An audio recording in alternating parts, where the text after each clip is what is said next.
Welcome in, friends, nerds, bloodsuckers, to our inaugural episode of Silicon Valley by Night.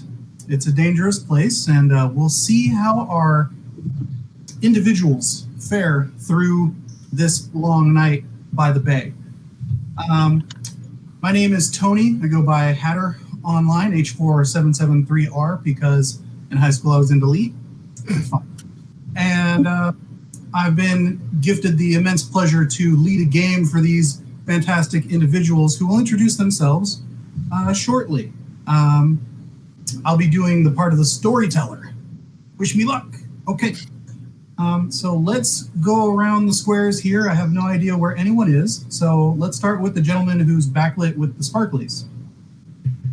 Oh, that's me. I'm backlit with the sparklies. My name is Yev. You can find me at YevP on all of the things, and I will be playing Joe. Learn more about Joe later, as I'm sure we'll learn about everyone else later. So feel free to say the name or not. You know, some of us like to stay mysterious. How about the young lady with the pink headphones? Oh, I'm Lynn. I'm Sailor Trashface and Legs McCoy on like everything. I'm going to be playing Lotty. And then let's go to one of the two ladies with green hair, the one with the green glasses. Oh, that's me. I am Miss Lisa, or Miss Lisa, as you might find me on a few other things. I will be playing Annis Glendenning. Excellent. Bouncing around the squares. How about the... Hey, Caitlin, go ahead and introduce yourself. Wow. That works. I'm Caitlin. You can find me at A Theater File on Twitter and Instagram, and I will be playing Charlie.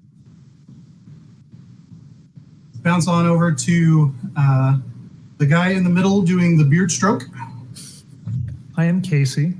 I usually go by Doomsayer. My character will be Z. And then last but not leastest, Elisa. Oh, hi, that's me. I'm Elisa. I go by Miss Elisa Face on pretty much everything. And my character's Knight. Well, the name she would give you is Lady Gwenlian.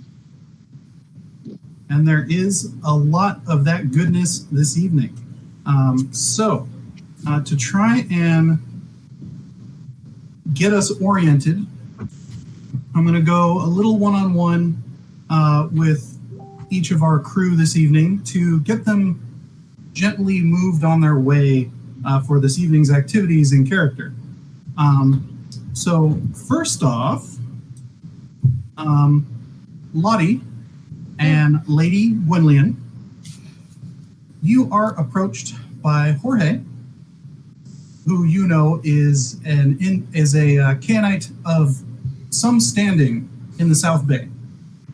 And he has told you that there is to be an event this evening and wishes for you to accompany him to see what there is to see as another set of eyes, and maybe lend a hand if things get dangerous, as there's safety in numbers.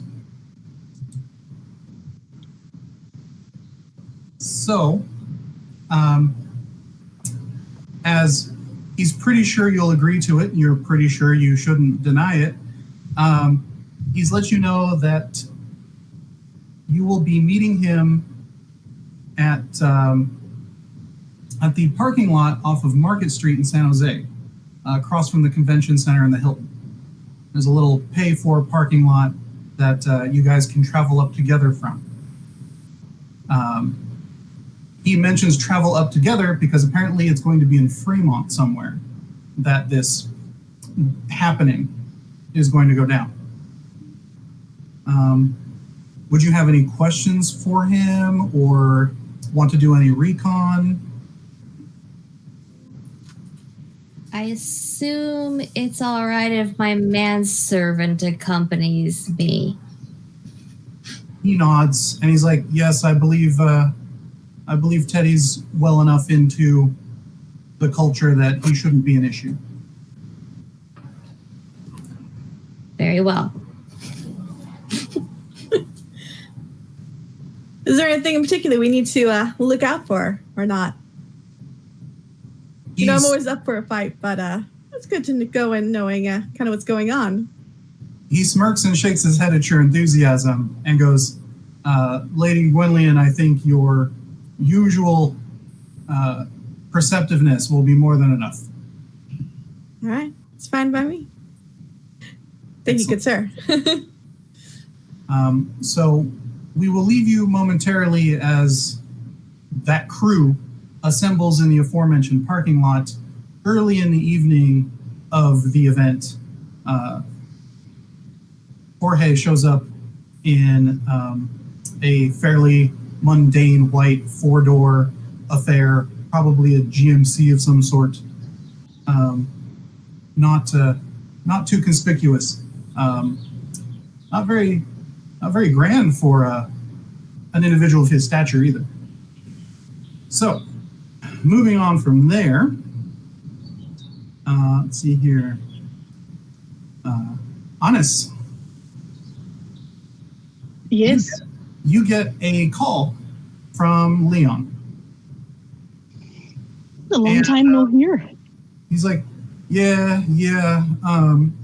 You still down in the South Bay, kinda? Kinda. Cool.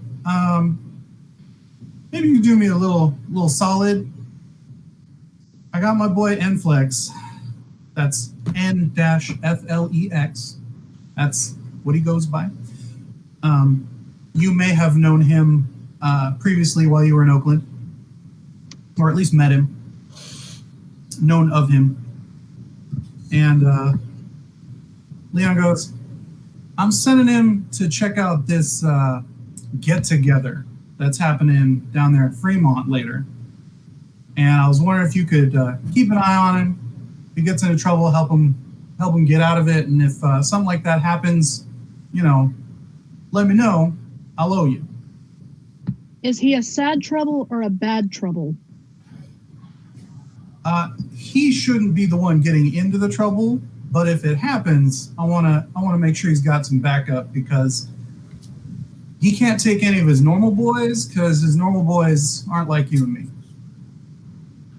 I can. I'll keep an eye on him. He works for me real close, so he's solid in a fight, but might need some backup. Right. Thanks. I'll text you the info. Thank you. And later that evening, you receive a text with some information on when and where to meet Nflex for whatever weirdness he's getting into. Joe. Hello, I'm Joe. Joe, it's been a little bit of a rough week. Ted gave you this cell phone that is messed up and it's old. Like there's no parts for it anymore. And like one of the flippy guys. Not quite. It's a candy bar. It really wishes it was. Oh boy. But it's too new to be an OG Nokia brick. But it still has that spirit, but not that same durability. It's seen some stuff. It has lived a life. It has. You're pretty confident there's some questionable fluids that have dried in this thing. Perfect.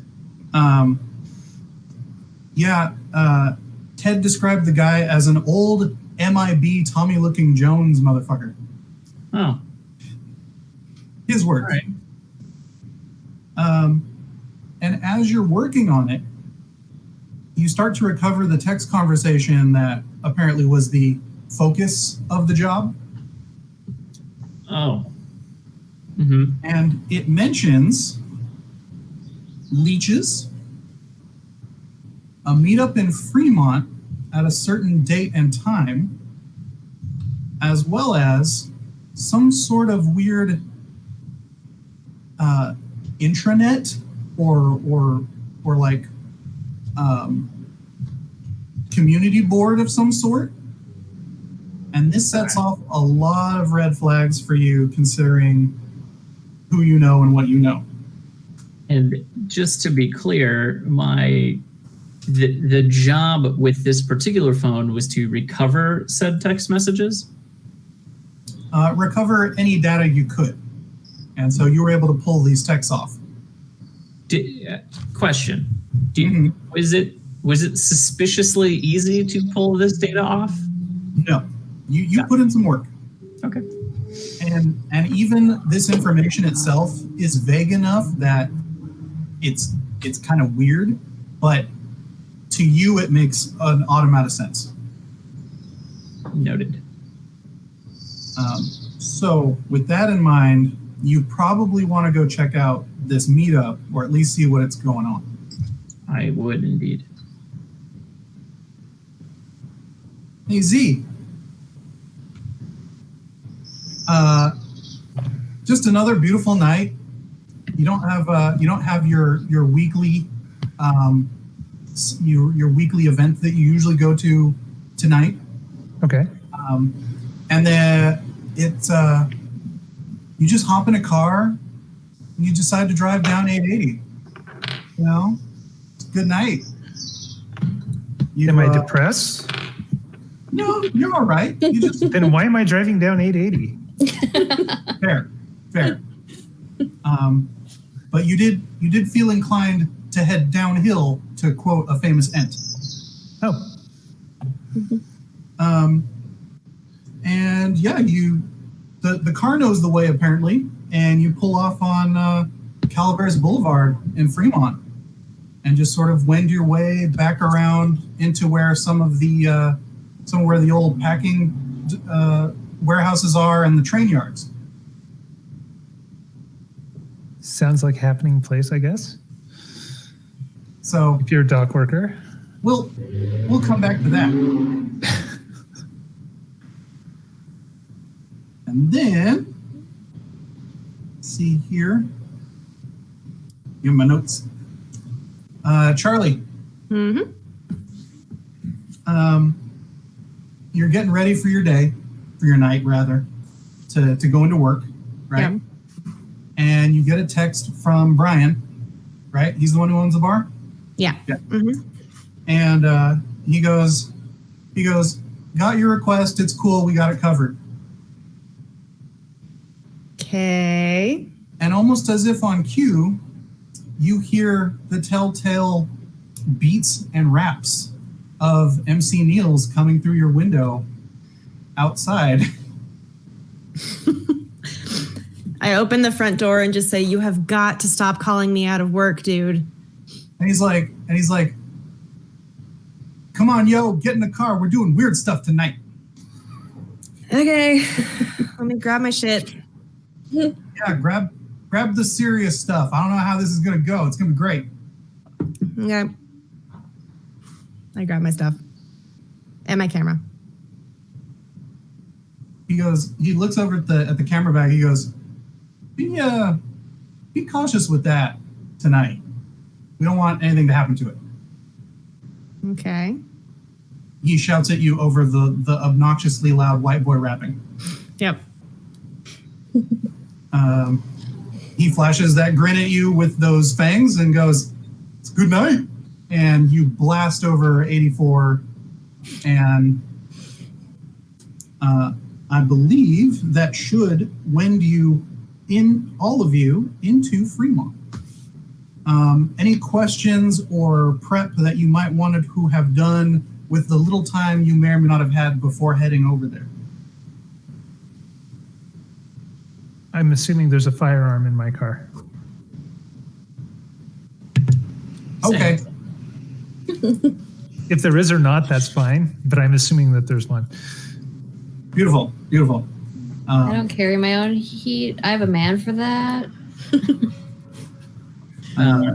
I would likely have a little revolver with me. I would likely have a sword with me. Nerd. And a knife. I have a camera. That's it. The most dangerous.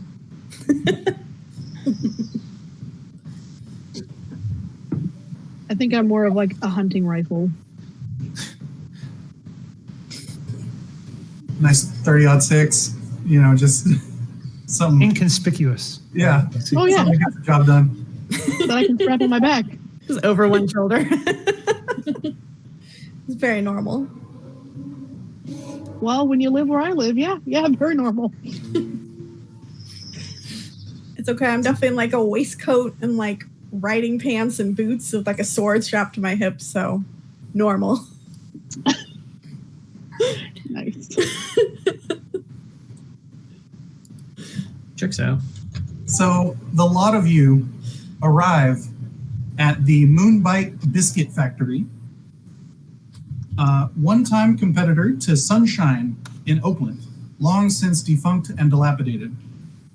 Now a popular place for squatters, vagrants, underground clubs, and urban explorers, recently cleared out by joint efforts of the Boys in Blue of the Milpitas PD, as well as the the company police force of Union Pacific, as it abuts the tracks and property thereof of Union Pac.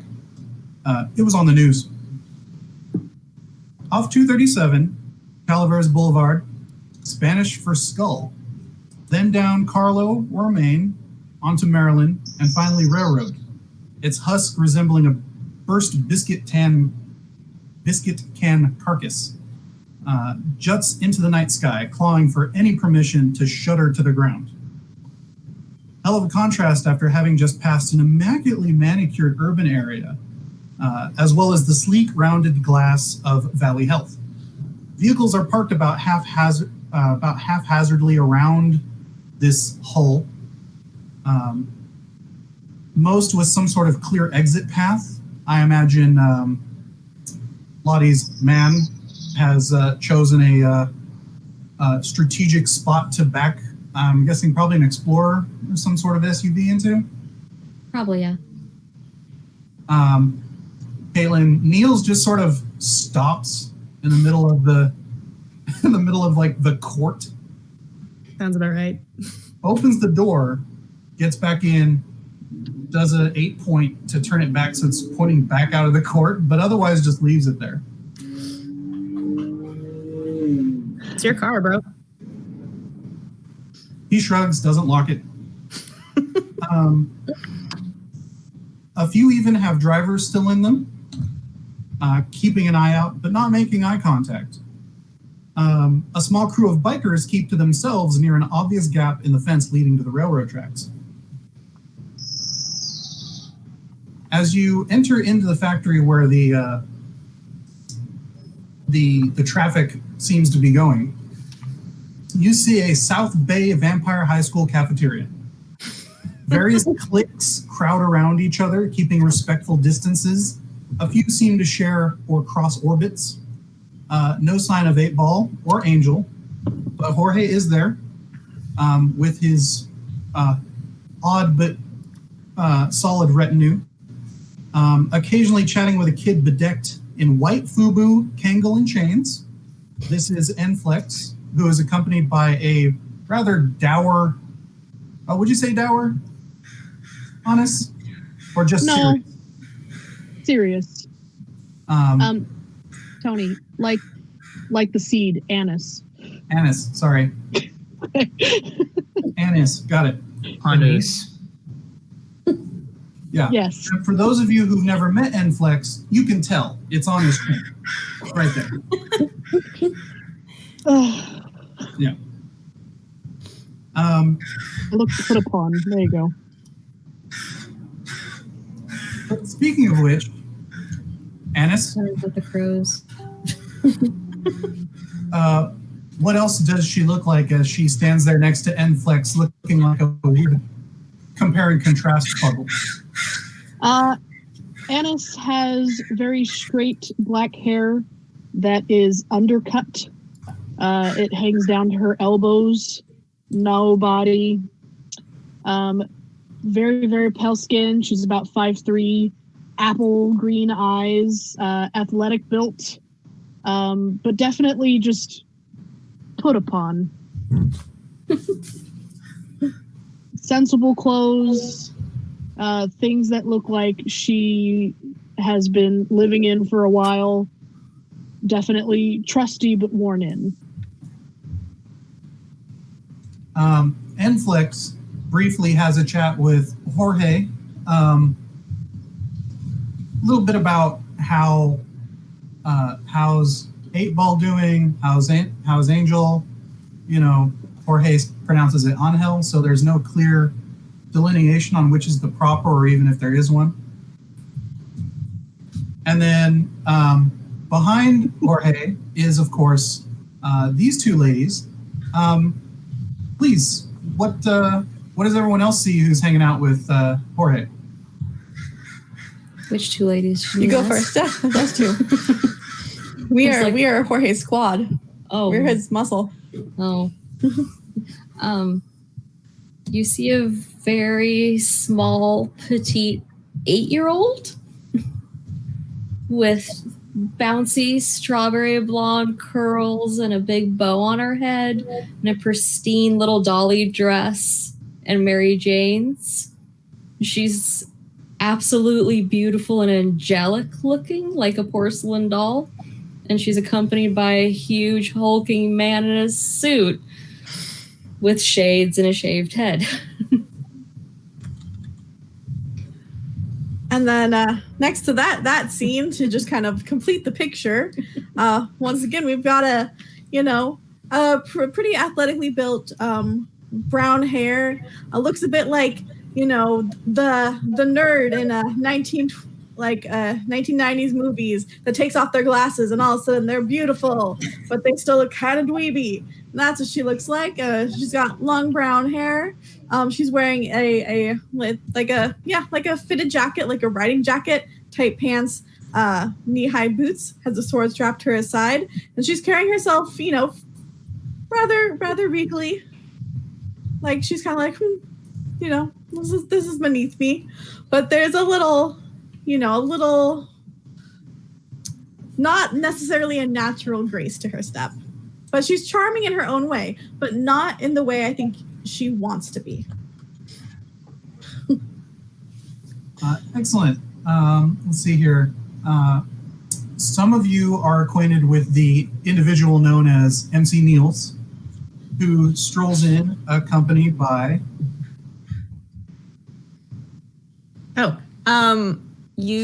Charlie is appears to be in her late 20s.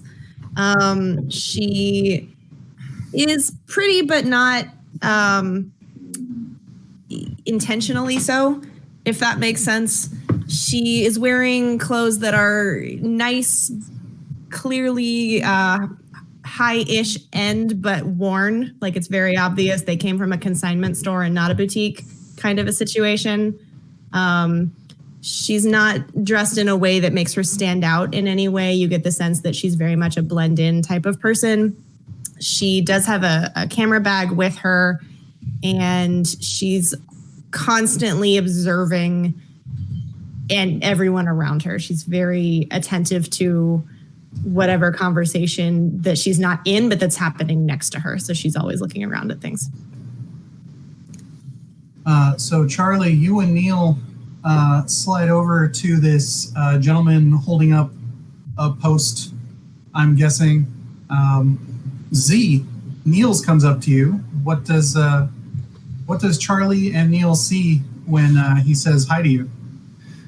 Niels sees a fairly unremarkable in the face looking fellow with a smoking jacket, a lavender shirt with a burgundy tie, a pair of jeans that look like they've been shredded from the knees down like some hobo, and then one sock that's a dress sock and penny loafers. Yes. I don't think they exchanged many words, but there's obviously a camaraderie that's exchanged between the two, at least in passing. Joe, how would you approach this scenario? I wouldn't. If I can help it. Joe would, if I'm coming in after everyone has already assembled, I would very much like to stay by the door and just observe the smorgasbord of people that I see before me. A veritable cornucopia of dresses and styles. It's like Fashion Week in New York. Very much so. Interesting term, smorgasbord. Smorgasbord. Work. However, if they do, if they see me or notice me, what they'll see is a guy in his mid-30s, kind of frumpy looking, not particularly well dressed. Has dark hair, dark eyes, very short cropped hair. He's wearing a baseball cap, hoodie, and dark jeans. Very much intending to blend into any crowd that is congregating anywhere in Silicon Valley. There's always a person that looks exactly like this. Speaking of which, some of you who are more astute probably realize that there are individuals here who are not easily seen by the eye. This isn't... If pressed into questioning, this has all the same rules as a Camarilla Elysium, but it's never outright enunciated unless someone's like, so like, is this cool? What's going on? You know, that sort of thing. But it didn't seem like any of you would really either have that reference or, you know, get too deep into it. But apparently this is some sort of gathering. Joe, if you're trying to be subtle about things, are you trying to stealth it up? No. Okay. All right. Great. Just making sure. Yes. Not forcefully stealthing. Inconspicuously conspicuous. Love it. All right. Yeah. As some of the more perceptive of you take the lay of the land, you notice at sort of the back. Yes. I just remembered the name that I was trying to remember earlier. Annis looks remarkably like Skrillex. But 5'3". That's what I was going for. But a 5'3" dour woman. Nice. Well, let's see if the beat drops just as hard in the next section here. As you guys look around, sort of at the back of the factory from the entrance, there's like a catwalk that sort of oversees the factory floor with an office that enters from that catwalk. It has really gross, gnarly stained glass over the panes so that you can't clearly see in or out. But there does seem to be a couple forms behind it. One of the forms comes in and out on occasion. I'll get to that in a moment. But at the bottom of the stairs right up to this office, there are two individuals. Let me see if I had a description written down or not. Nope, I'm going to do it on the fly. All right.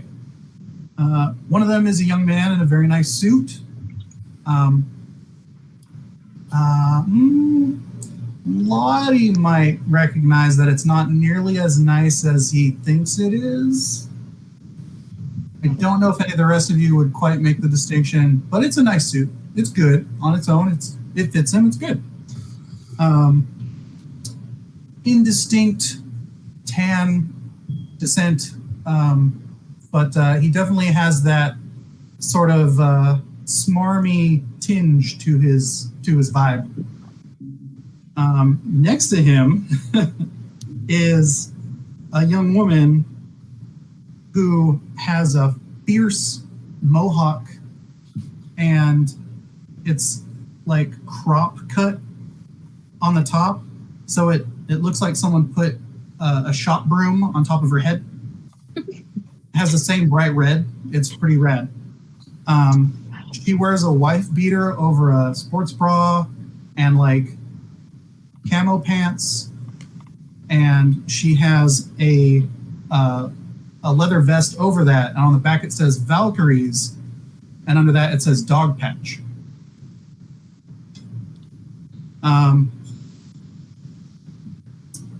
She doesn't look like she wants to talk to anyone, but does. She doesn't really have to talk to anyone because it seems like the other guy's ready to do it. Let's see here. There are two other guys standing up on top of the catwalk.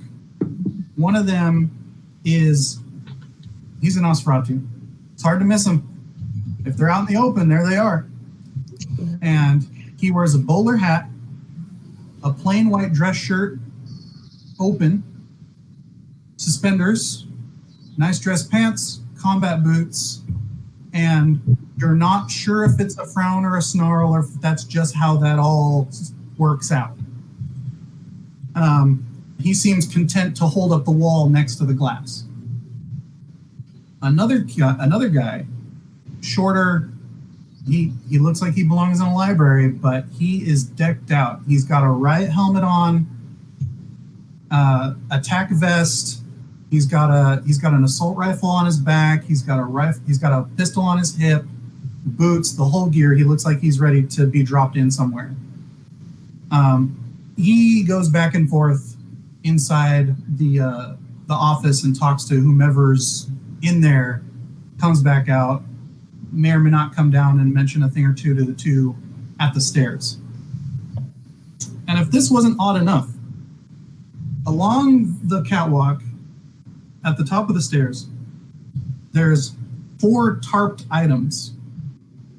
And should you get close enough to try and look up through the grating of the catwalk, you notice that whatever it is obscured by a mattress, another tarp, some scrap metal, and broken up pallets.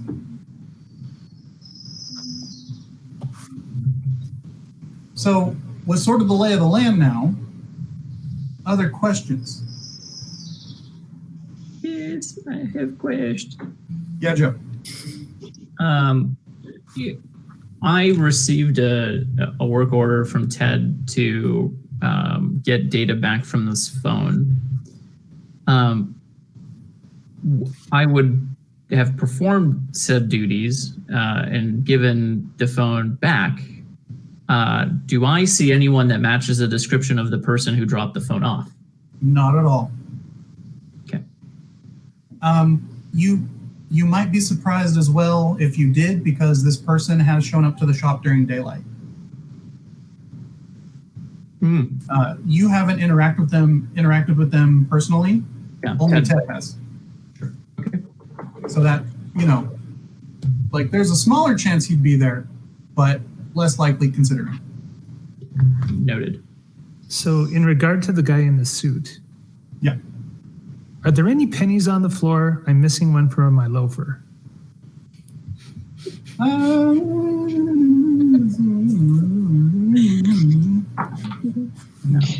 Don't engage. You think you see one near him? I go over there then. Unfortunately, no, there's not. But you're in the orbit, so How close am I to him? it was actually just one of those steel postings that had been shorn off and was still jutting out of the concrete. Lame. Yeah, but you're within normal volume conversation of him, should you wish to engage. And which guy is this? The guy in the suit? Oh, okay. I say, hi, and I stroke his cloth and get a sense of the quality of it. Let's see here. He says, "Greetings to you. Glad you could make it this evening." And he very gently tries to pull away to try and get your hands off his suit, because the bottom half of your outfit suggests that you might not treat it with the same respect he'd like. Yeah. Do I get to feel it? Yeah, you get your hand on there. How good quality is it? It's all right. You wouldn't pay top dollar for it, but you're not going to pull it off of a rack either. It's okay. I just say, oh. And he goes, "I'm sorry?" Oh, nothing. I'm going to go talk to the scary guy. And I walk over towards the Nosferatu. He's up the stairs. Are you going to try and go up the stairs? Yes. All right. Mr. Suit and Miss Mohawk sort of block in a little, and they're like, not yet. We want to make sure that everyone gets a chance to see what's going on up there. If you have questions about it, we're happy to help. Who's the scary guy? Oh, him? He says, "Oh, that's Patrick. Say hi, Patrick." And Patrick, from the crossed arms, he does a little.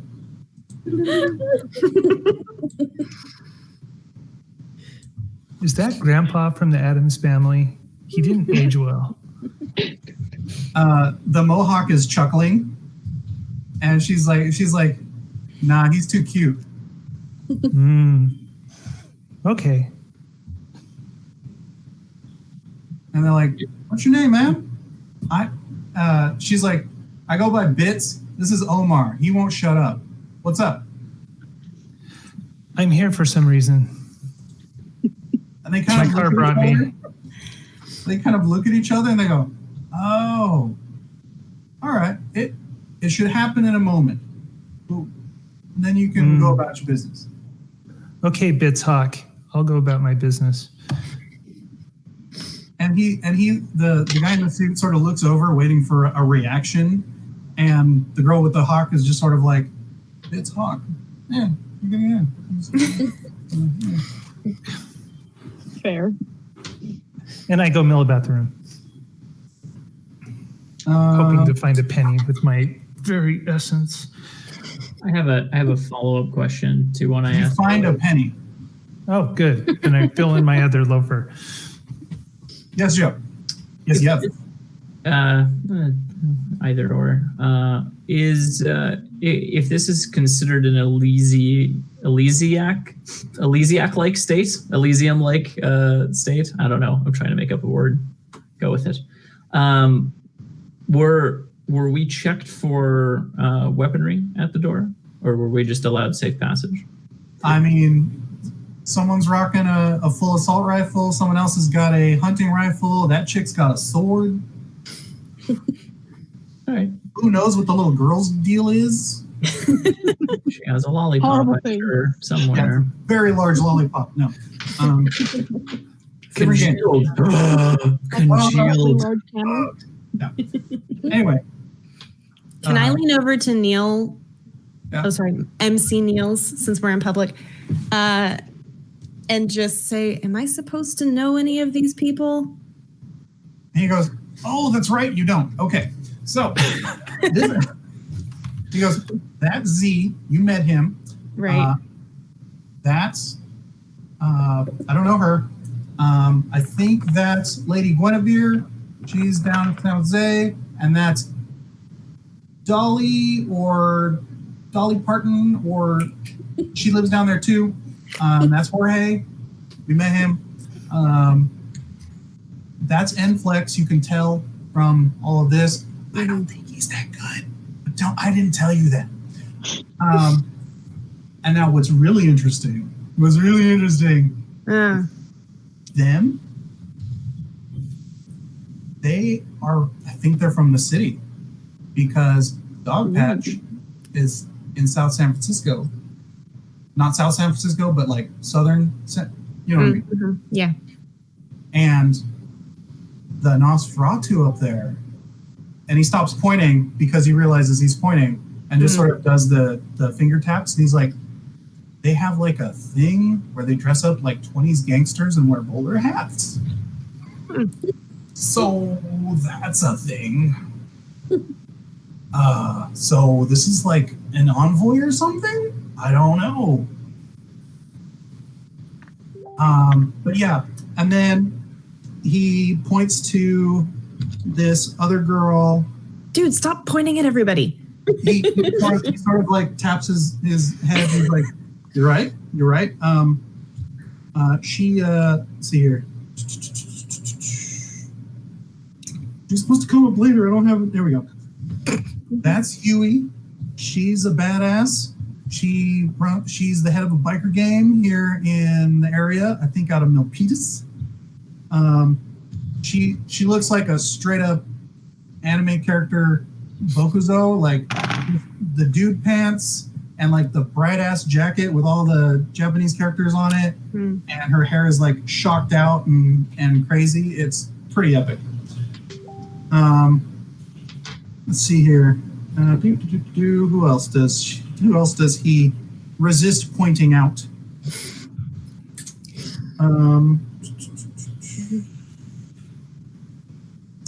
Those are pretty much the greatest hits of the evening, as he gives you a little bit of a rundown.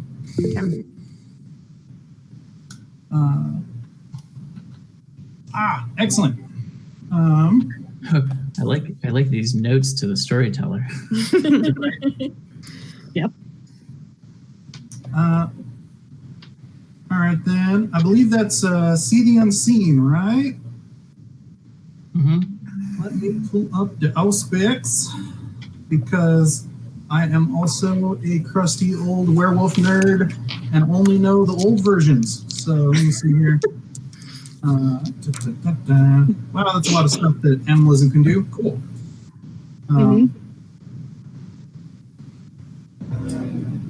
All right, so go ahead and give me a Wit plus Auspex or Resolve plus Auspex, and let me know your results.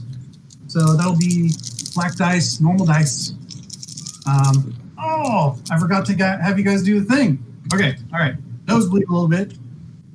Everyone make a rouse check. A rouse check. One dice. Check.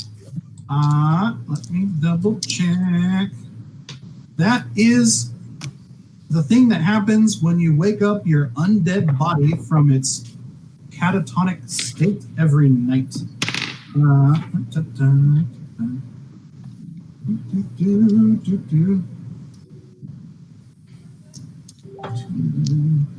Let me double check. My bad. I think it's just one die. Thank you for learning with me. Okay. Oh yeah, rouse check. Roll 1, 6 or higher succeeds. What my notes say. Yeah. So everyone roll that 1d10. So. Yeah. No, Hey! Oh. all right. Drat. None of you are hungrier than when you started off. Okay, fine. That's a lot of 9s. Yeah. Good job, all of us. Well, Could have been thankfully you can't could have been a critically 6. succeed on that one. Otherwise, you're like, I'm extra not hungry. You're like, no, that's not a thing. So a 10 doesn't make me extra hungry. No. You're so full. I'm so full. I had a big lunch. Oh, I ate 3 days ago. I'm fine. I had someone over for breakfast. So Z, what was that Sense the Unseen roll? I don't know. What's that What's look the like? difficulty? So the difficulty is always set at 6. If you roll 10, that's extra. That's an extra success, and then the difficulties are how many successes you need. 2 successes. Excellent. So you pick up that penny, and before it goes into your loafer, you do the scan. No, no, no, no, no, no, no, no, no, no, no. And you do not detect any bogeys. Okay. And boop, back it goes into the chute. But do I see Anise Yes. when I she's still scan the there. room? Okay. I perk up and wave and say, "Hi, Miss Tarragon." You met Nancy while you were in Oakland. He's a fixture She up there. smiles the smile of someone who is placating a child and goes,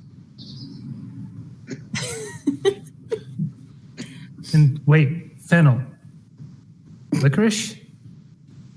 so close. Ugh. You'll think of it Bergamot. someday. Earl Grey, Flex. mint ice cream. And It's Flex, this is Anise sort of like Z. Okay. Yeah. You probably met Enflex at some point. He's Leon's or 8-Ball's. He's his ghoul. You know that he's been his right-hand man for a while, does a lot of his daytime work. It's interesting that he sent him for this instead of coming down on his own, but then again, he doesn't leave Oakland. He doesn't really leave the town unless he needs to. So, interesting.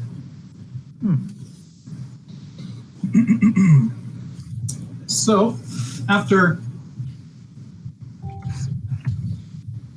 a few odd exchanges, a little bit of socializing, the suit, Omar, I think he introduced himself, or Bits introduced him. I think his name was Emirates. Yes. Yes, you do. He takes a step up on the stair to sort of give himself a little elevation, you know? And he goes, "Fellow Kindred, welcome and thank you so much for accepting this invitation. My name is Omar, and I am Deputy to Sheriff Grigia of the city in service to His Highness Vannevar Thomas. Yes, we may associate, and I," he gestures to the others, "have come here on his behalf to educate and hopefully recruit. Of course, His Highness," his eyes keep flickering up to that office, "knows he can rely on his faithful dukes, Santa Clara, San Jose, Oakland, and Santa Carla, but trust that the amount of autonomy enjoyed by the Southern Kindred is well received as a privilege others do not have. With this in mind, you are now called upon to serve in order to preserve that very autonomy as well as the throne that safeguards it. As some of you are very likely to know, an incursion from across the Pacific has turned Fog City into a war zone. We have managed to hold the line, but to ensure total victory and address the foothold to the south, this unique opportunity is being presented to you all. Join, fight, serve your prince," his eyes flicker again to the office, "and reap the boons that will be rightfully yours." There is a 9.5 month pregnant pause. Mm-hmm. And then, bullshit!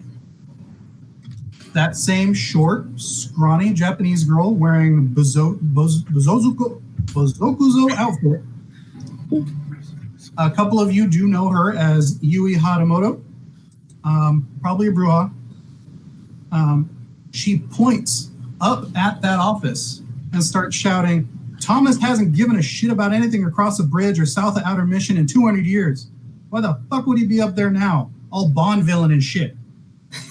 She's shouting up mockingly, "You hear me, Vannevar? Couldn't hack it against the Daywalker, so came down to ask us to be fodder?"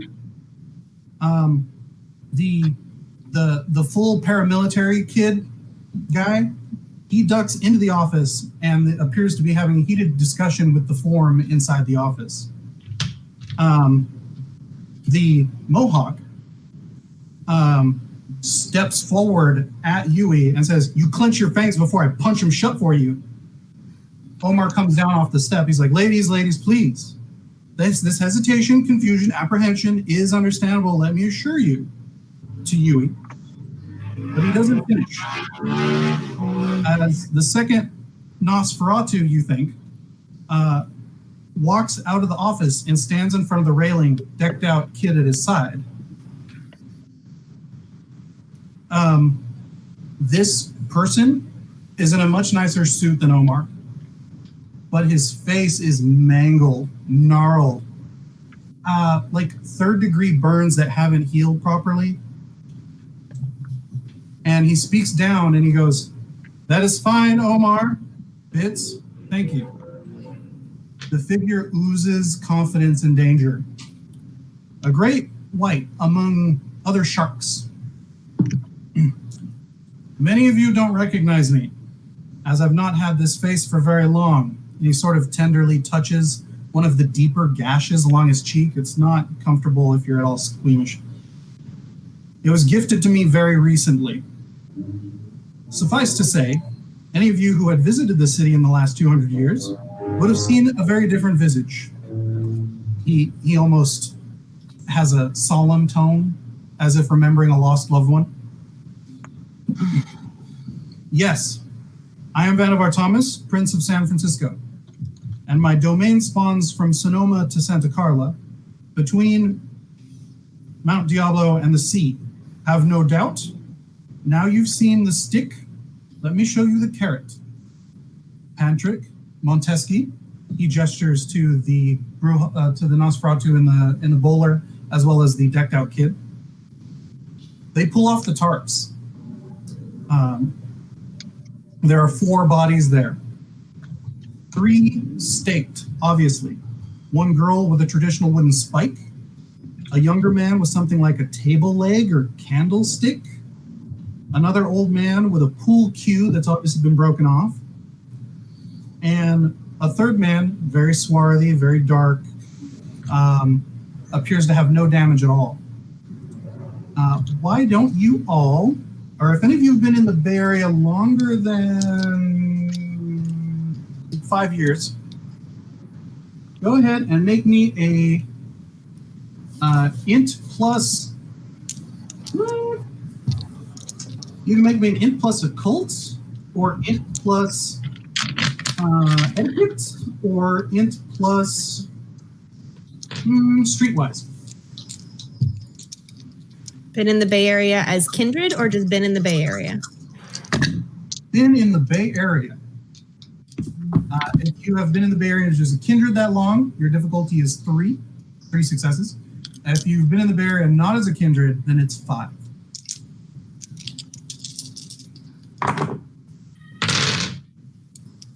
Nope. Ooh. 10 is a super Roll duper. again. Critical success, that counts for 2. What counts as a fail? 1. Oh, sorry. Ones negate successes, and if you only had 1s, that's a critical failure. Well, I don't have any ones, but I got 2 4s and a 6. Then you didn't quite get it. You're like, maybe. And I'm pretty sure I haven't been here for 5 years. So, Joe, you actually recognize some of these by reputation. Let's see here. Who would you know? Yes. You once saw a picture of the girl. She was someone your sire knew, a employee of one of his close associates. Last you knew, she wasn't the kind of thing that would be staked. She should be dead. So something happened there. How many successes total did you get, Yev? Just the 3? 4. 4. Okay, so 1 over. And you also... You recognize that the second guy, that piece of wood is actually a stylized bishop chess piece. You heard an anecdote from your sire about that exact sort of thing happening once before. It was sort of a calling card of one of his other associates. It's a body dressed up as a bishop. No, the stake, the wooden stake that's in that body. Oh, is a that's chess cute. piece. Okay. Yeah, it's cheeky. Anis, was that 3 successes or just the 1? That's the one. Okay, so I was looking for 3 or more. Yeah, I'll get, yeah.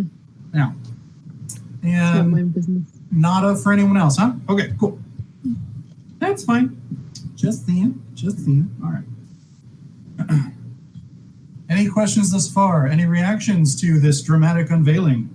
I turn to Niels and say, "You brought me to a draft?" And he's like, Echo. Turn on Hathor. he sort of mutters, seems voluntary so far. So,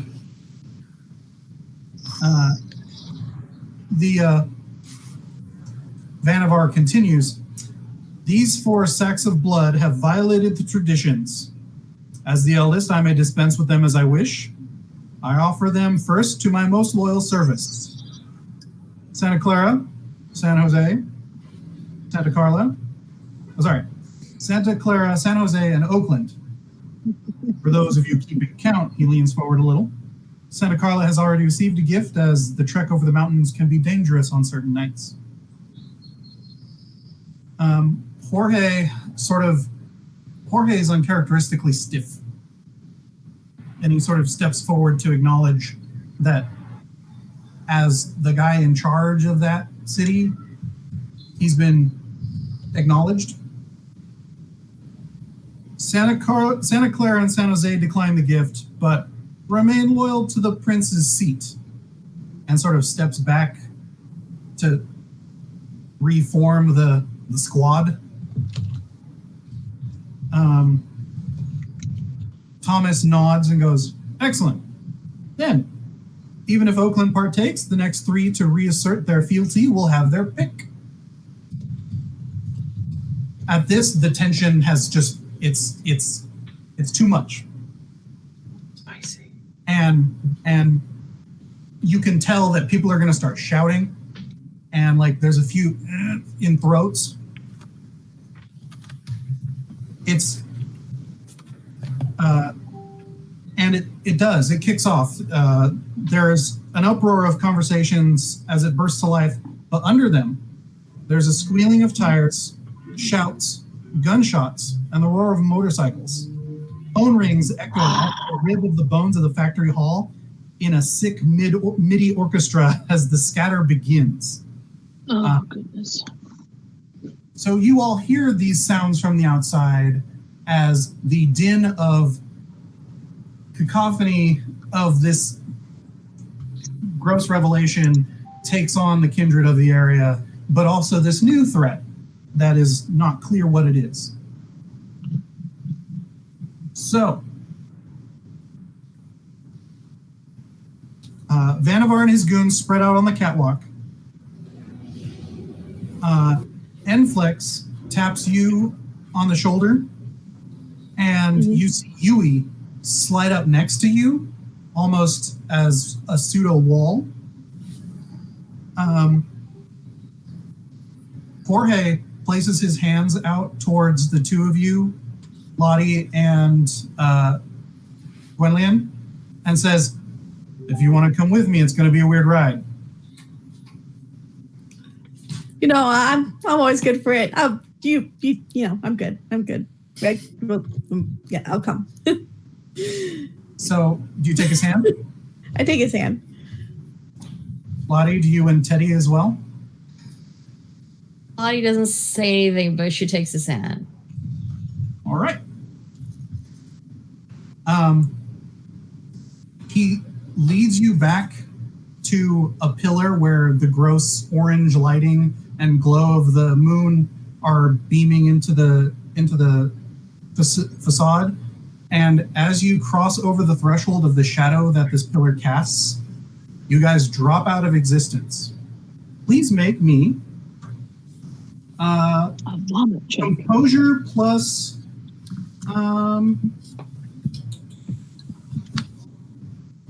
what's that good thing? What's that?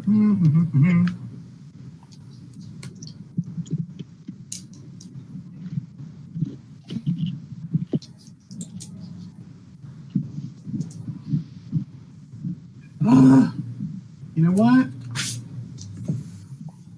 Let's make it fun. What other good things do we have? Yeah, make me a composure roll. Just a straight composure roll. How many dots you have in composure? Roll them dice. All right. I don't have very many. Oh, I'm no, like roll- composed. I look pretty composed. How many successes is that? I got a 7 and an 8, so All right, excellent. You start muttering to yourself. oh. All right. Oh, good.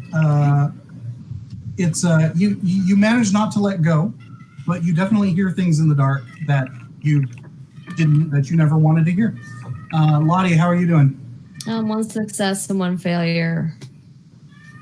Okay, so that neutral's out.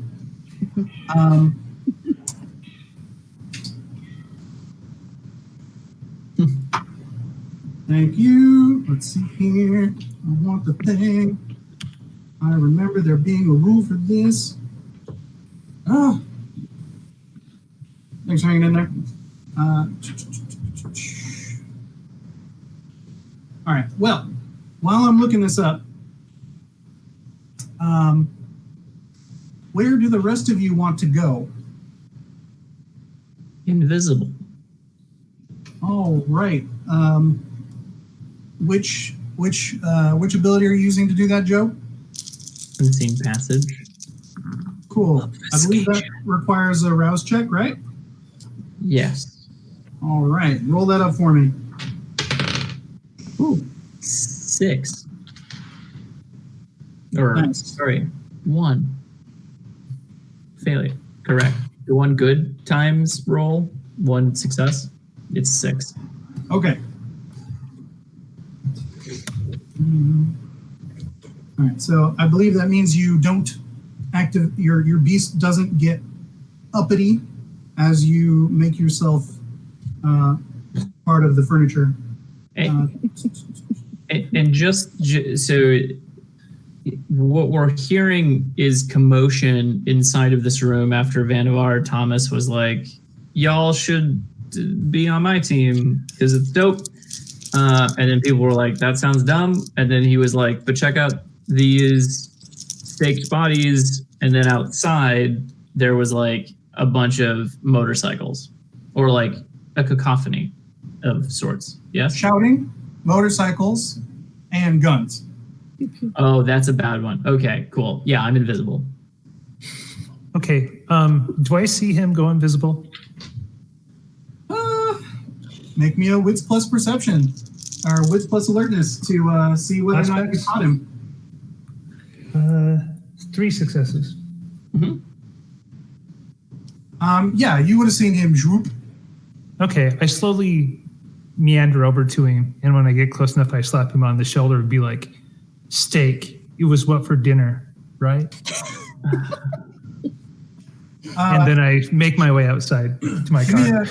Give me one more quick sense the unseen check. Because you would have watched him go invisible, and then I need to make sure that your Canite senses kept the bead. These dice are terrible. Like I can't see. They don't have the numbers. I have 2 successes. I'm gonna say that's enough since you knew what to look for and you were staring right at him when he dropped out and you got the power.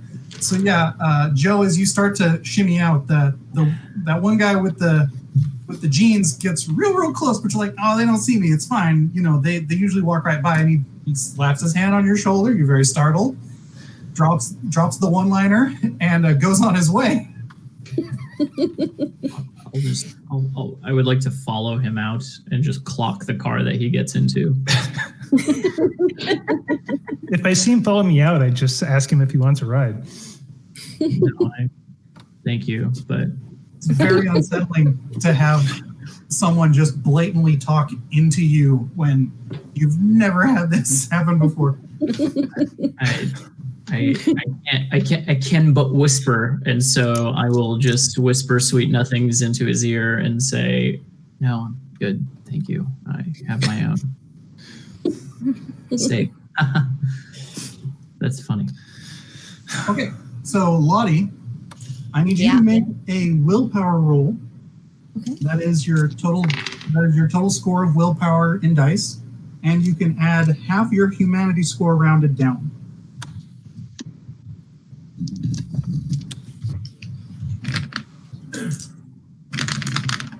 In dice or just to the roll? In dice to the roll. Oh, okay. As I drop one of my dice.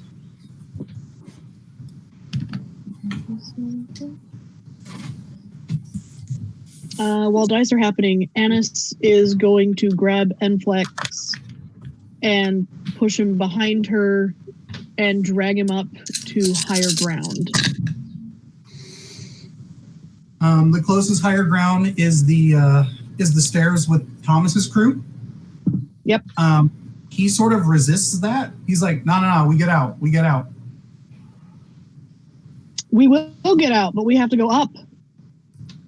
he tries to resist, but he doesn't put a full force into it if he has any more, and you're more than enough to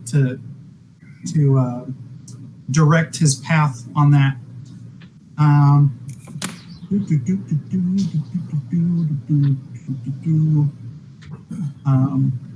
Cool. So that'll happen with that. What was our successes, Lottie? So what's the lowest you can get for a success? 6. Oh, okay. So in that case, I have 1, 2, Or 3, 4 successes. all right. Let me just double check. Don't toss those dice around because I think I remember I'm something about very still. specific numbers. What? Right. Oh yeah. 6 through 9 is a success, and 10 is a success.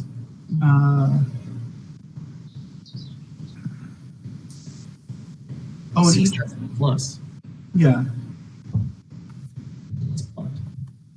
And each pair of 10s is worth 4 successes. There we go. For those of you following along, that's page 121. It has the conversion for using regular dice. So no 10s, just all over 6. Oh no. 2 6s and 2 9s. Okay, cool. You managed to keep it locked down. Your beast. You hear your mother's voice in your head screaming at you that you need to make sure that kickball change is spotless. But through it, you hear Teddy weeping, which is not allowed. But other than squeeze his hand like it hurts, you have no other concept of where he is at this moment. It's just darkness that seems to grab and suck and whisper. It's bad juju. Cool. So Niels and Charlie. Mm-hmm. Well, Niels is like, I think it's time to go to the car. Yeah, that sounds fine. Great. As we start moving to the car, though, I do really quickly pull out my camera, snap a lens, and take 2 pictures of the bodies on top of the catwalk as we run out. Okay.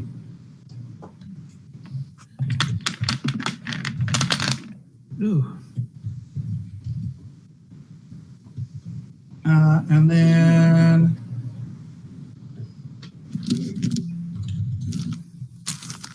so as those of you who are going outside, make it outside, you see that there is a SWAT truck that has pushed itself up onto the curb and run into 2 other vehicles that were already there. There's Was one of them mine? No, thankfully not. Is one of them mine? No, thankfully not, because One of them ours. I was pretty confident that Joe would not park that close, and I sensed that Z might have also wanted a little bit of a walk. And then Niels, his isn't run into, his is in between 2 squad cars. Of course it is. And there are 3 others.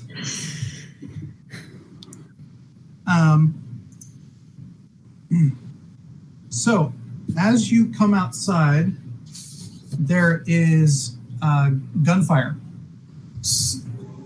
swinging back and forth. Some of the people who are in the assemblage are trying to get to their vehicles. There's that biker gang slowly making their way out of the chain link fence with their sawed-off shotguns and whatever sidearms they have, just firing wildly into the cops.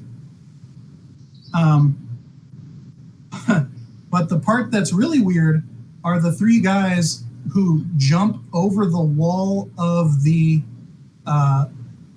factory into the factory with seeming no help. But if you're outside, they're not your problem anymore. We'll get back to that. Your problem outside, though, is the gunfire. So, do you wish to shoot back or dodge? What are we looking at?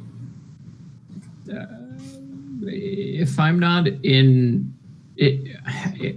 actively being fired upon directly, which I'm assuming the answer to that is no, since I'm invisible to laymen, unless they're not, I would just like to slink off to the side of the building away from entrances to circle back towards my vehicle. So Z, you lose your friend. He's not interested in following you to the car anymore. Well, I have my own car. Maybe we parked in the same spot. We won't know. I don't know. I follow him to his car? You two slink around the side. I just want to make it perfectly clear that if he starts getting actively shot at, I will start moving quicker. It does not appear that he is an active target, as he is not shooting back or making himself such. And for all they know, he's another individual who's making his way out, as opposed to a duo. So go ahead and make me just some basic Dex plus stealth, please. Yes.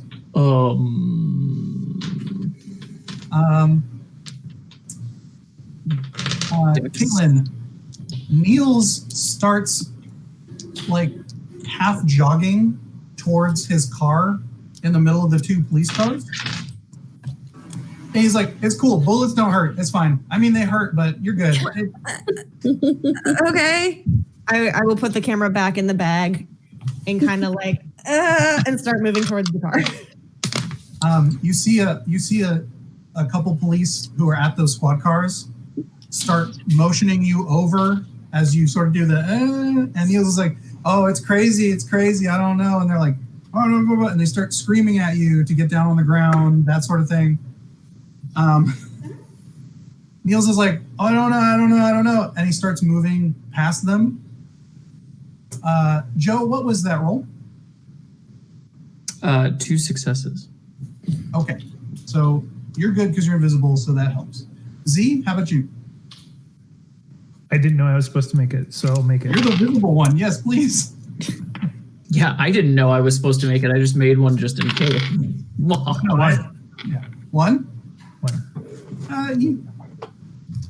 Like someone might notice you, but you're not a problem right now. You're a problem for later, whoever. Especially since I'm like creeping around. I just look homeless for them, so I'm fine. Sure.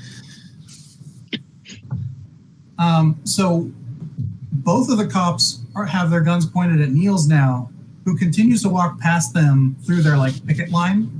They're ignoring you. I don't happen to recognize any of them, do I? No, these are local PD. Okay. They're ignoring me. Somehow recognize Fremont PD. No, probably not, unless they hang out on the other side of the bay a lot. Not these two. Yeah. How many of them are there?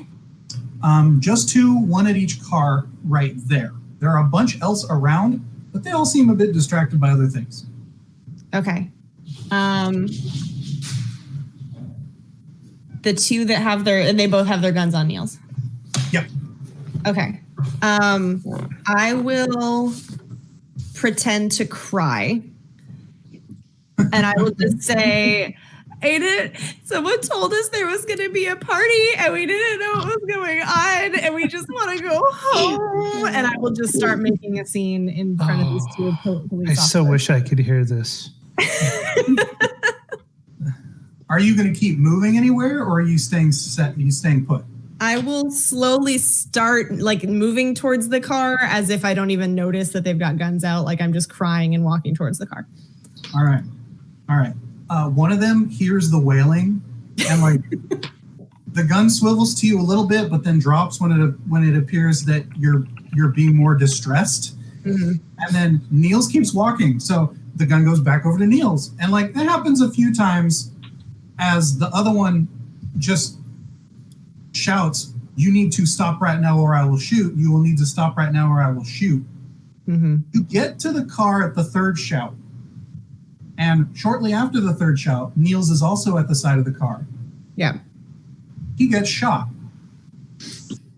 The policeman pulls the trigger, pops a bullet into Neil, and Neil, it slams him up against the side of his car, and he goes, "Oh no, I hope I didn't get the paint." And opens the door and gets in, and the officer starts firing shots into the door, and the other one who had their gun on you is also firing shots into the back of the car. It is riddled with bullets. The back glass is getting smashed out. Are you getting into the car? Yeah, no, I'm jumping in the car. Okay, good. Because as you manage to get most of your mass into what the car considers inside, it takes off and squeals down railroad. You don't get hit, but there is blood everywhere. Mm-hmm. Make me a rouse check. Yeah. And that's not a hunger die, right? That's just a regular die? It's just one regular die. 8, so success. You're like, oh my God, I remember that taste. I remember that taste from that night. Yep. Oh, no, it's weird. It's him. You. No, it's fine. It's fine. Probably 80% vodka anyway. Yeah, from who he goes for. Mm-hmm. Yeah. It's cheap and gross. Anyway, so you guys make your way up and out onto 280, or 680, 880, or no, actually north up 880 to 84 to make your way home. Meanwhile, the ladies, you appear in that same San Jose parking lot.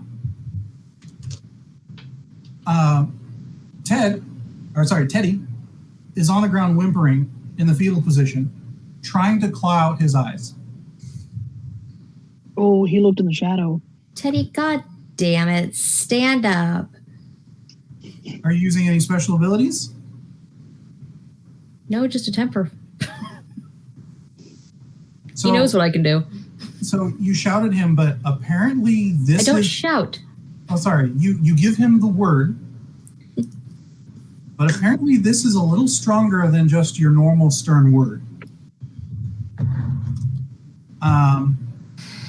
Gwenlian, you still hear the whispers. They knew about your truth. They knew what you were, and they wanted you to join them to learn really how to be what you want to be.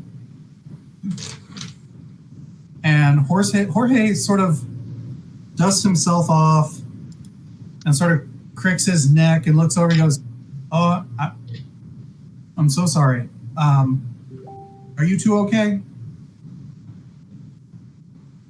Yeah, I'm great. Thank you.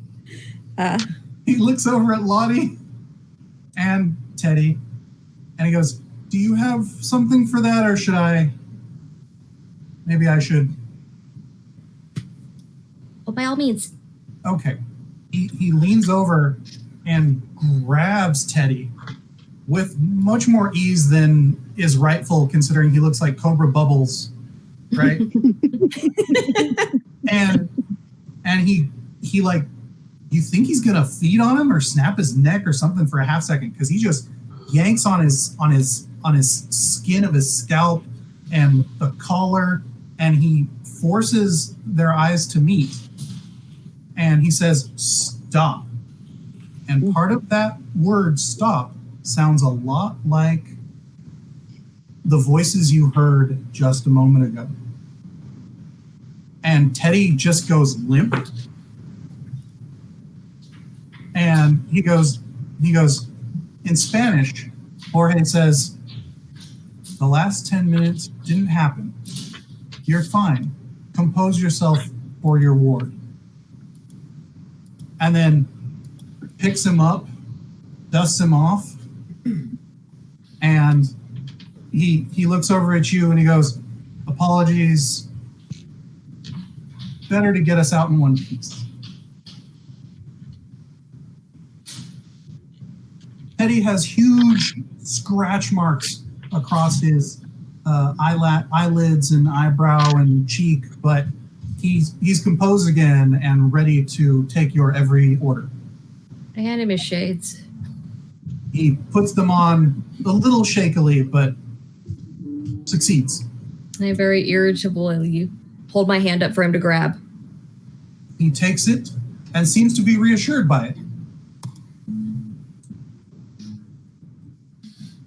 Jorge sort of addresses the assemblage and goes, I think that's enough adventure for one night. If you ladies would be so kind as to meet me tomorrow evening, say,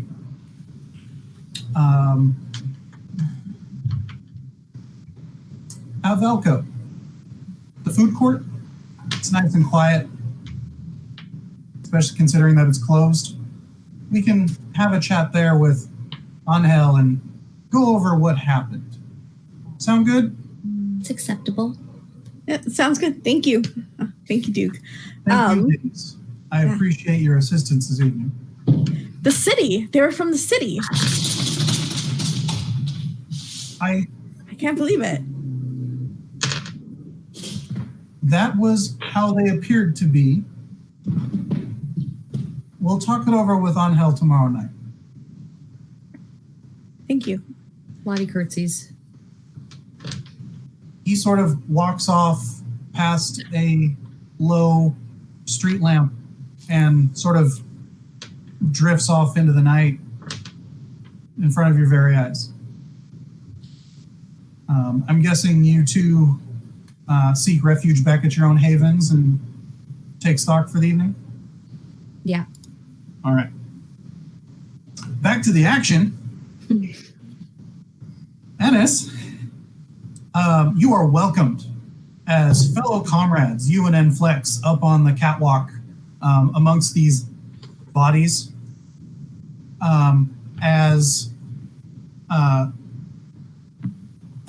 As Patrick places himself bodily in front of the stairs in front of you, Bits pulls out two K-bar combat knives and sort of moves to one edge of the catwalk. The one whose name was Tereski, something like that, Monteschi. I like how you name them and you I write them down so I don't have to remember them. He sort of like sniffs the air and doesn't grab either of the guns he obviously has on him that are obviously loaded, or at least most likely are, and just sort of places his hands calmly on the railing. And then Omar grabs the pistol out of the other guy's holster and racks it and starts firing out into the area below where everyone was as a SWAT team starts to make its way into the building. Okay, so yes. just to am I barred from going up to the catwalk? No, you're allowed up, and then Patrick closes the door using himself. I am the door. I wasn't trying to go into a door. Sorry, he is the door at the top of the stairs. All right, so when I do reach the top, I'm looking for a window or like roof access. Okay. Which I assume would be there. Yeah, if you go to the edges of the catwalks, there may be access to some of the larger windows or even parts of where the building has fallen away to get outside. That was the point of going up there. So as Annis gets to the top, she's actually dragging Enflex by the collar of his shirt. She gets to the top and nods her head and goes, Vanavar, and boot kicks a window and throws Enflex up to flick him onto the roof and then follows after him. So as you acknowledge the prince, he says, "Welcome," and you keep moving, and he sort of just watches you, and you're not sure what expression is in all that. But you get the distinct impression he watches the entire time, even over the sound of the gunfire. And yeah, you manage to find you don't even need to kick out a window. You manage to find a place where the catwalk has sort of fallen away down onto some rubble outside. And just as you're about to shove Enflex out there, where he's now no longer resisting as it's obvious where he's headed, you also see two forms glide over you, and you hear these horrible creaking crashes as you see giant dogs. Well, you know what they are. Yeah. They're Garu. And they land on the catwalks and rush Vanavar's team. But I'm guessing you don't stay. No. Enflex goes. You follow him away. You actually see what you guess is Yui's gang. The final biker pops off a few more parting shots and makes his way through the fence to the railroad tracks. That seems to be the quickest exit point from this area. Yep. Follow along. Cool. You go through the fence there. Yeah. I catch up to Enflex and I go, "You never run toward bullets. Away. He's like, "They don't hurt that much. It's fine. I was trying to get to my car. Shit."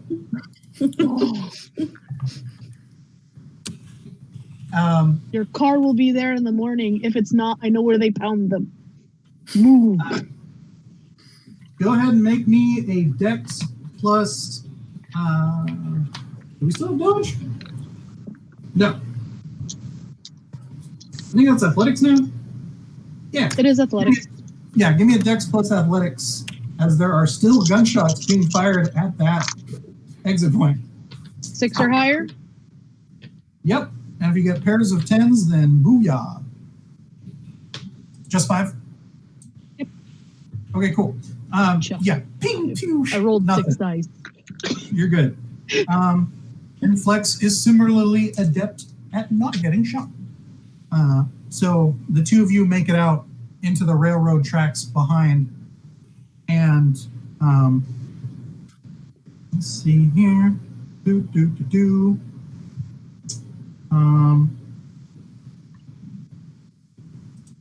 Great. All right, at this time, I would like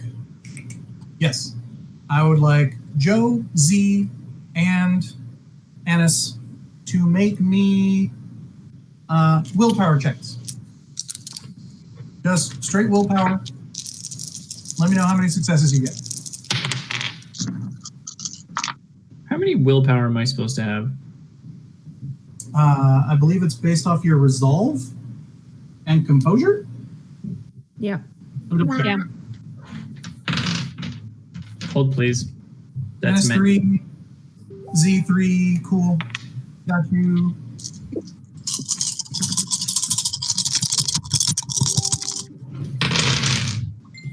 Oh boy. What do we got, Yev? We said that ones don't count, correct? Ones are no longer demerits, yes? Correct.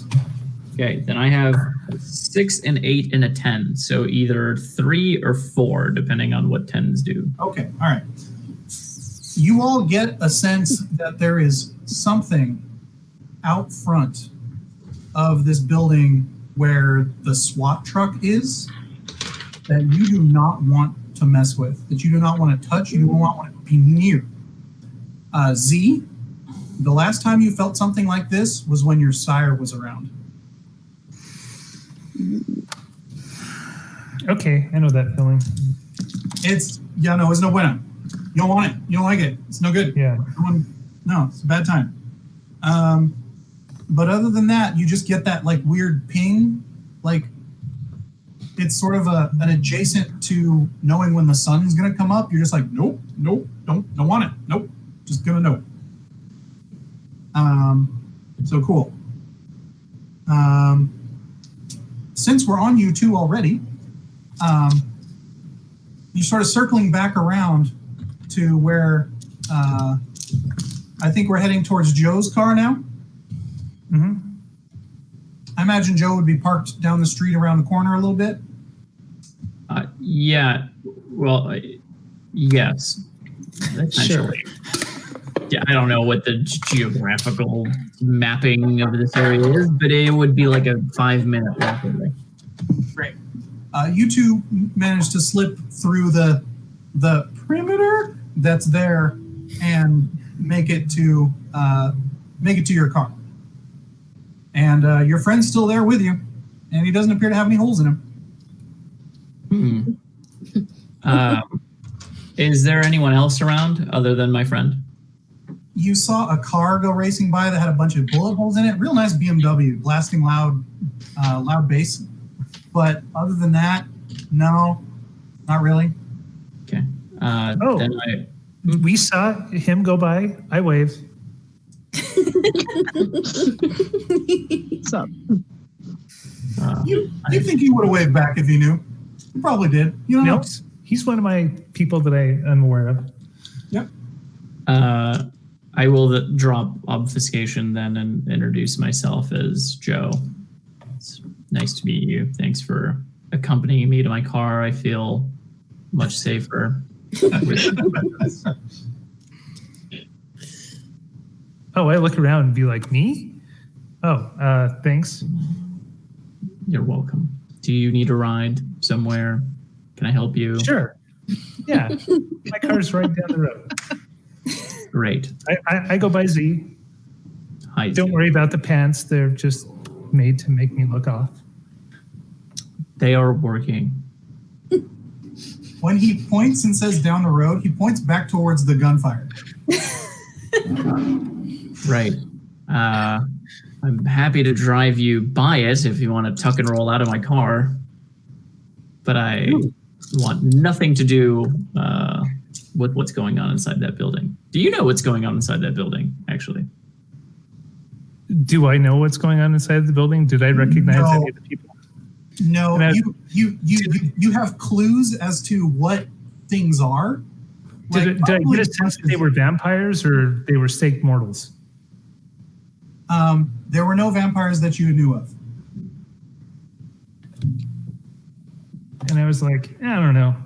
But if they were, I'm assuming I have a 2 in etiquette for circles and several things. And I'm guessing that since they were offerings to other people, they were probably staked vampires, which means that they were still technically alive, which means that they can, be used for misty stuff. So they're probably fine, is what I'm hearing. Just uncomfortable. Yeah, just until they're not. Well, isn't that true for everyone? Yeah. So the ride to my car? Yeah. Get in. Sure. You offered. I will drive him towards the gunfire and not stop it. So if he jumps out, that's dope. So what's his body dimensions compared to mine? I'll slow down a bit. Mine? Yeah. I'm pretty average. Same. I like, let's call it like 5'9" with like a, I don't know, dad bod. Okay. I'm a little less than dad bod, but that's fine. So I take off my jacket and like set it in his car. It's a nice smoking jacket. And then I prep to roll out the door. Would you like me to deliver this somewhere? I could put. No, I think it would look good on you. Just have fun. That's so sweet. Well, I just picked it up from somebody I knew once. If you're ever in Burlingame, I don't know. Rolling game? Okay. And then I'll stop, drop, and roll out of the car. All right, Joe, will you please make me a Dex plus drive? This is going to hurt. I know this is going to hurt.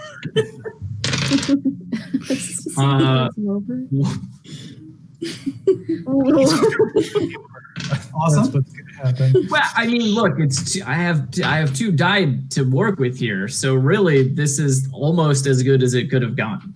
And then Z, will you please make me a Dex plus athletics to tuck and roll? Okay, I'm pretty sure that I fake athletics, so I need to check my character sheet one more time, just to be sure. So Joe, you try. I really fake try. athletics. Dex. Okay. You really try to like drift that bad. 10. Ooh. Yes. 4 successes. Nice. You try really hard to drift this bad boy. You're like, I'm Tokyo drifting. Mission B. It's what's up. And you basically just stop real hard. And you kind of hit yourself against the steering wheel and it honks a little. It's really bad. Yep. But using that momentum, Z, you basically use the open door to like ricochet off of and tumble out beautifully.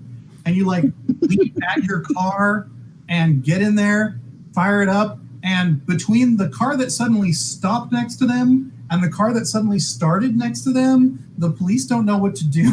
It gives Joe just enough time to floor it, peeling out, and the door closes behind as the momentum takes it. And Z, you manage to squeal off right behind him, and you hear gunshots behind you, which... As you're jumping out of the car, you'll hear just me muttering, like, it's a front-wheel drive. You forgot. You might have caught a little in the moment. You're like, yeah. I just... But reality reminded you of what was actually happening. Can't drift it. It's also a minivan. Oh. So you guys make your way in your separate ways. Anus and Anus or Anus? Anus, there we go. Sorry. Pronounced Anus. Hey, if I only do one a game, I'm gonna be proud of myself. Tarragon, please. All right. So do you want I to just changed my character's name. No, you wanted that name, and I'm going to respect that. You did this to yourself. That's okay. You'll always be Tarragon to me. You just said anus. Like it was real. Yeah, I did. But I tried Those to are real. So they are. Almost everybody has one. Our cat's showing to me nonstop. So yeah. Oh my gosh. So you and Enflex just basically hustle it back up to wherever you guys consider safe, and he makes his way back up to the town. Yeah. All right. Yeah. I don't drive. I don't like being in enclosed spaces. As a matter of principle. He acknowledges that. He's fine with that. He thanks you for helping him get out of there, and says, yeah, I'll probably like text you later or whatever, because Leon's going to want to hear from you too, what happened. So, yeah. Thanks. And he gives a little finger gun, and he makes his way to the closest BART station. Oh gosh. Yeah. Oh, Z. If you take them directly, nothing. But if you drink from someone who has them in their system, some things happen. So I don't think that'll happen tonight, but I can go over that with you later. Cool. So out and away safe, out and away safe, out and away relatively safe. Charlie, questions for Niels as he drives you across the bridge in his car with all the bullet holes in it. He's no longer bleeding everywhere, but it's still all over. Mm-hmm. They are many questions, all asking the same thing with varying levels of profanity, and it's all essentially, what the heck was that? He's like, why would you take me there? I don't know how to fight. I'm not going to be useful in a draft. What was the point of that? He actually takes his hands off the steering wheel for a moment, which you keep doing, which you hate. And, you know, in a shrug, and he's like, we were supposed to be there. And we were. And then, yeah, that happened. And I guess something new about the meetup. I don't know. And so they decided to crash the party. That was wild. You know, I don't always know all the time what's going on. No. Sorry if I gave that impression. You didn't. You're good. You definitely did not. You got shot. He sort of looks at you like, really? Really? Yeah. I mean, there's a hole in. Is that like is that gonna be fine? It's like, I mean, it sucks. Like, it's not great, you know, but I'll be all right. I got a fresh shirt, you know. You'll probably see me at the bar a little bit. I'll be good. Your car's kind of effed. Yeah, I'm gonna have to drive it off a pier and get another one. I liked this one. Oh well.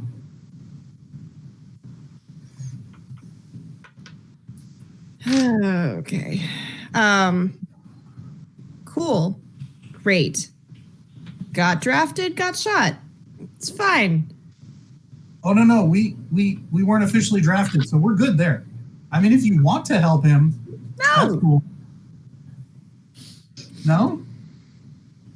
Did you miss the part about not fighting? I mean, not everything's done with fists and bang. And he takes his hands off the wheel again. Could you okay. And he's like, you know, someone who might need a little help, you know, get in some position, owing a favor to a prince is not a bad idea. Yeah, this whole prince thing is a thing. Great. Well, now what? Besides you getting a new car. Oh, me? Oh, I just go buy them. It's fine. Okay. Do they all know each other? Does everybody know each other? Does the fact that I don't know anyone, is that gonna like be an issue? I mean, in a more nebulous way, takes his hands off the wheels again. You know, I guess a little bit, but like not really. Like I told you who some of them were. You know, a couple of them, you know. Do you want to meet more? Like, we could probably do that tomorrow night if you want. In less of a violent setting, probably. Sure, yeah. I mean, I feel like the less people that know about me, given, you know, everything, the better. But it makes sense to maybe know who some people are. I mean, you know me. Situations like, yes, I do. I definitely know you. That is a thing that I had no choice in. Cool. You don't want me around? I can not be around. That's cool. You know, No, you're great. Definitely want you around. And she like gets a little desperate for a second. But yeah, I'm great. Thanks. Okay. So what do you think of the mixtape? Best one yet. Nice. Definitely a mixtape that exists. All right. Okay. All right. Anyway, and he pulls into the parking lot at your apartment complex. Yeah. And he's like, so do you want to call out tomorrow night or should I call out for you? I'll do it. I might try to pick up like an afternoon or dinner shift or something. I'm, going to need a snack at some point. Nice. maybe do like a half, and I'll pick you up. Okay. Nice. Well, I'm gonna go get a snack right now. I'll see you later. All right. See you tomorrow. And he rolls off into the night. So, any other last business for the night, as it's been pretty eventful? Anything else any of you wish to get up to this evening? So, my character is heading to the bar he haunts. He needs to talk to the bartender. All right. Not really. I mean, so having very little context about what was going on or why I was there or who gave the phone to my shop, I will just contemplate that for the rest of the evening as I drive back over the 92 bridge. And I'm going to try to... I will formulate a plan to record whoever comes in to pick that phone up the following morning. Sounds good. All right. Okay, then. Let's go ahead and call it there for the evening. Thank you very much, you lovely people, for joining us this evening, those playing and those enjoying elsewise. And we hope to have another one picked up shortly and recorded. Thank you for joining this inaugural game of Silicon Valley by Night. And just for the record, I had far too many good rolls on this one. Next time's going to be terrible. That's how dice work. It's good. Also, I kind of am expecting a playlist now every time that we do this so that I can listen into what's happening inside of the DJ's car. Sorry, MC's car. MC Neil's. We're going to need an MC Neil's mixtape. You've opened up quite a bag of worms for Tony. From the sounds of it, I'm just envisioning he's just remixing a bunch of Aqua songs. I love. He's just that guy down at the pier that just really wants you to take his mixtape CD. That's who Niels is. He just really wants you to take his CD that he burned at home and wrote with a Sharpie on. Like the Richard Cheese version of I'm a Barbie Girl. He's really jazzed up Barbie Girl. I am a Barbie Girl in a Barbie world. Life in plastic. It's fantastic. The Barbie Girl plus Right Said Fred mashup. Ooh. Oh, yeah. Heart to booty. There you go. Booty master dance parties. So yeah, I think I'm gonna cut the episode down a few minutes ago. It's still recording now, but or maybe I'll keep that in and just cut it off when I started talking there. So yeah, if you guys are cool for the night, want to go ahead and log off, and we'll chat later. If you want to hang out for another moment, Casey, and we can do your bartender thing, we'll go ahead and do that. And if it's cheesy enough, we might keep it for a teaser episode. I just want just a general note, since we haven't really chatted as a playing group. I tend to say this whenever I play D&D with people, but I am very adept at not remembering anything unless it actively happens to my character. You are not wrong. I'm not wrong, but it's very. But if it happens to me, I pay attention, right? So I have it's kind of what's it called? So I'm not. It's I come with an anti-metagaming engine built into my brain, where I'm wasn't said to me. I don't know. Who are all those people that you mentioned with a mohawk and a weird nerd guy and a Japanese girl? Don't know. Don't care. If it's important, it'll be brought up to me. So just it's an FYI. Whereas I'm the one who just writes down all of the names. I don't know anything else, but I know everybody's name. Got them all. Nope. I just observed what I saw.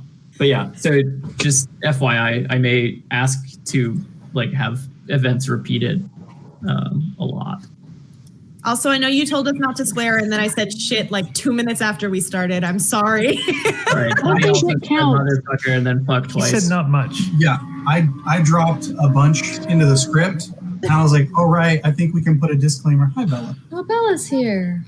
I think we can put a disclaimer on it so that there's going to be bad words, because I was like, "Yeah, no, you kind of live them on this, Yeah. so it's okay." I was But it's very a script. proud that I put away my sailor. Oh yeah, no, I had some of that scripted because Everyone did very well. Thank you. yes, thank you all so much. I'm glad. I hope you enjoyed it. I think you enjoyed it. Yeah. And I know I did. That was a blast. Very good. Oh, the DMX, Call Me Maybe mashup. That's the music he should make. No, but that's good. The X gonna give it to you. Call Me Maybe. It's a really good mashup. It's the best mashup in the world. Call me maybe because X gonna give it to you. It's the mashup. In fact, called X gonna give it to you. Maybe. There was And it's Adriana from Booty Mashup just mashed the Critical Role theme with Limp Bizkit Rollin'. Roland. Pretty great. Nice. Also very stupid. that's very good. So Z. Oh, Yes. so All right. I'm gonna give you Oh, all we the all moment. get kicked off now. We're dropping out. If you want to hang out for it, feel free. But No, you know, I'll give you all your privacy. now's the time to bail before we get into it again. Weird for I you. can Weird. stay Or and just just not weird. know anything. Hi, everybody. Night, y'all. Good night.